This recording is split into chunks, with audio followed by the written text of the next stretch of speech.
Daily प्रॅक्टिसमध्ये पाहतो की आजकाल की एन्झायटी असेल, स्ट्रेस असेल किंवा डिप्रेशन असेल किंवा ओबेसिटी असेल, यांचे सगळ्यांचे आजार खूप दिवसेंदिवस वाढत चाललेले आहेत. पण त्याच्या सर्वांचा जो इम्पॅक्ट आहे तो आपल्या लाईफस्टाईल मॉडिफिकेशनवरती डिपेंड आहे. सर्व कंप्लेंट्स ऐकणं आणि त्याला ह्या गोष्टीची सांत्वना देणं किंवा तो आजार आपल्या बोलण्यातून पेशंटचा बरा झाला पाहिजे, हा सगळ्यात एक उत्तम गुण एका फिजिशियनमध्ये असला पाहिजे. स्माईल फाउंडेशन म्हणून एक चॅरिटेबल ऑर्गनायझेशन आहे, जे की दिल्लीचं आहे. त्याच्यामध्ये पुण्यामध्ये 5 व्हॅन चालतात. त्याच्यामध्ये एका व्हॅनवरती मी मेडिकल ऑफिसर आहे.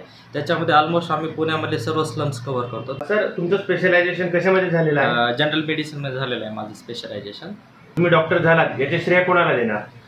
मी डॉक्टर झालं याचं श्रेय पूर्णपणे जे माझे काही गुरु होते, ज्यांनी मला समजा शालेय जीवनामध्ये किंवा माझ्या सर्व घडामोडीमध्ये ज्यांनी माझं सहकार्य केलं त्यांना, आणि अर्थातच माझी आई आणि वडिलांना. आणि सर, डॉक्टर डे निमित्त काय मेसेज द्याल? डॉक्टर डे निमित्त की आजकाल जे आपण दैनंदिन जीवनामध्ये ज्या गोष्टी पाहतो त्याच्यामध्ये जसं की डेली प्रॅक्टिसमध्ये पाहतो की आजकाल की एन्झायटी असेल, स्ट्रेस असेल किंवा डिप्रेशन असेल किंवा ओबेसिटी असेल, यांचे सगळ्यांचे आजार खूप दिवसेंदिवस वाढत चाललेले आहेत. पण त्याच्या सर्वांचा जो इम्पॅक्ट आहे तो आपल्या लाईफस्टाईल मॉडिफिकेशनवरती डिपेंड आहे. की आजकाल जसं की त्याच्यामध्ये व्यायाम असेल किंवा आपण थोडंसं एक्सरसाइज असेल किंवा या गोष्टी असतील किंवा त्याच्यानंतर आपल्या दैनंदिन जीवनातलं आपलं खानपान असेल, राहणीमान असेल, त्यानंतर आपला डाईट असेल, ह्या गोष्टीमुळे खूप अशा अडचणी येतात. त्याच्यामुळे की आपण एक्सरसाइज केलं पाहिजे, मेडिटेशन केलं पाहिजे आणि आपल्या आहाराकडे थोडंफार लक्ष दिलं पाहिजे.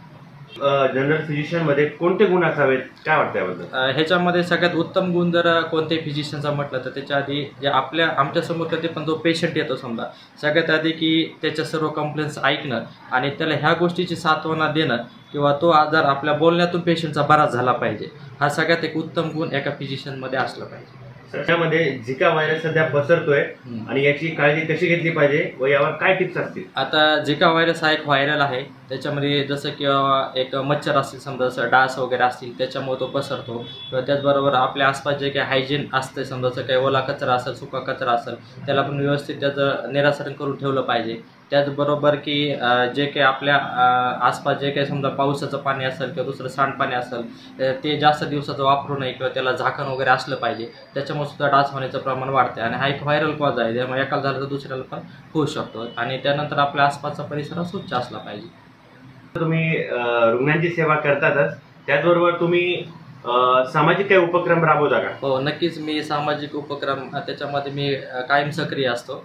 गेली 5 वर्ष झालं मी एका ऑर्गनायझेशनसोबत ॲज अ मेडिकल ऑफिसर म्हणून काम करत आहे. एक स्माईल फाउंडेशन म्हणून एक चॅरिटेबल ऑर्गनायझेशन आहे, जे की दिल्लीचं आहे. त्याच्यामध्ये पुण्यामध्ये 5 व्हॅन चालतात. त्याच्यामध्ये एका व्हॅनवरती मी मेडिकल ऑफिसर आहे.